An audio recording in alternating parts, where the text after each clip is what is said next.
Guys welcome back to my channel tech vlog. അപ്പോൾ നമ്മൾ ഇന്ന് വന്നിരിക്കുന്നത് എങ്ങനെ പെട്ടെന്ന് ഒരു ബൂമറാങ് പ്ലെയിൻ ഉണ്ടാക്കാം എന്നതാണ്. അപ്പോൾ നമുക്ക് നേരെ വീഡിയോയിലോട്ട് കടക്കാം.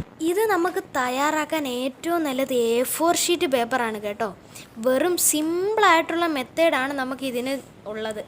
നിങ്ങൾ എത്രത്തോളം വൃത്തിയായി ഇതുണ്ടാക്കുന്നോ അത്രത്തോളം പെർഫെക്റ്റായി ഈ സാധനം കിട്ടും കേട്ടോ.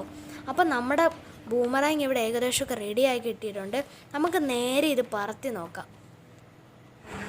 ഗായ്സ്, ഇത് നമ്മൾ പറത്തി നോക്കുകയാണ്. നമുക്കിത് നല്ല ശരിയായി തന്നെ കിട്ടിയിട്ടുണ്ട്. ഈ അടിപൊളിയായിട്ട് തന്നെ തിരിച്ച് വരുന്നുമുണ്ട്. നിങ്ങൾ ഇത് വീട്ടിൽ ട്രൈ ചെയ്യേണ്ട ഒന്ന് തന്നെയാണ്. അപ്പോൾ ഇത്രയേ ഉള്ളൂ നമ്മൾ ഇന്നത്തെ വീഡിയോ. അപ്പോൾ